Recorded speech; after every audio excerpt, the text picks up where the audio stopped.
बिस्मिल्लाहिर्रहमानिर्रहीम। इस video lecture में कोलिजन और इम्पैक्ट टॉपिक डिस्कस करते हैं। तो डेफिनेशन गिवन है कि it is an isolated event in which a strong force act for short interval of time. अब कोलिजन या इम्पैक्ट जो है ये एक आइसोलेटेड इवेंट होता है जो कि एक ह्यूज फोर्स या स्ट्रांग फोर्स एक शॉर्ट इंटरवल ऑफ टाइम के लिए एक्ट करते हैं। दूसरा डेफिनेशन है कि व्हेन टू और more than two bodies come closer to each other, दो या दो से ज़्यादा जो बॉडीज़ है एक दूसरे के करीब आ रहे, and there exist some type of interaction between them, और इन बॉडीज़ के बीच में कुछ इंटरेक्शन अकर हो, यानी इन बॉडीज़ के बीच में यानी इंटरेक्शन हो in the presence as well as absence of external force, या एक्सटर्नल फोर्स की प्रेजेंस की में हो या एक्सटर्नल फोर्स की एब्सेंस में हो।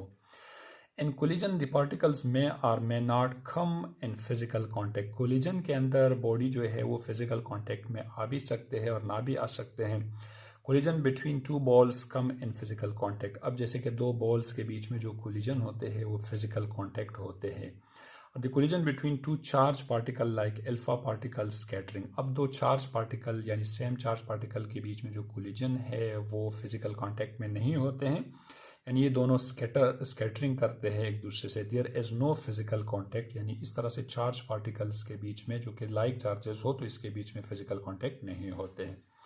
कोलिजन की टाइप्स जो है, there are two types of collision. इसके दो टाइप्स है। नंबर वन जो है इलास्टिक कोलिजन, और इलास्टिक कोलिजन जो है the collision in which both momentum and kinetic energy are conserve, यानी इलास्टिक कोलिजन के अंदर काइनेटिक एनर्जी और मोमेंटम दोनों कंजर्व होते हैं। और इस तरह से इन इलास्टिक कोलिजन के अंदर the collision in which momentum is conserve but kinetic energy is not conserve, और इन इलास्टिक कोलिजन के अंदर काइनेटिक एनर्जी जो है वो कंजर्व नहीं होते हैं बट मोमेंटम जो है इसी केस के अंदर कंजर्व होते हैं। यानी इसके अंदर जो इन इलास्टिक कोलिजन यानी sum of kinetic energy is transfer into internal energy. इसके अंदर जो काइनेटिक एनर्जी कंजर्व नहीं होते हैं तो आफ्टर द कोलिजन और बिफोर द कोलिजन तो वो चूंकि ट्रांसफर हो जाते हैं इंटरनल एनर्जी में, हीट एनर्जी में एंड साउंड एनर्जी में।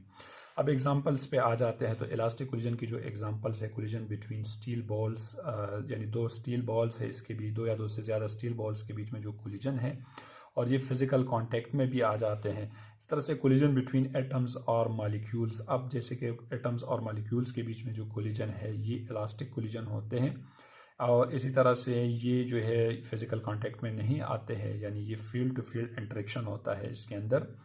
और इन इलास्टिक कोलिजन का जो एग्जांपल है कोलिजन बिटवीन व्हीकल्स, जिस तरह से व्हीकल्स के बीच में जो कोलिजन्स होते हैं ये इन इलास्टिक कोलिजन होता है।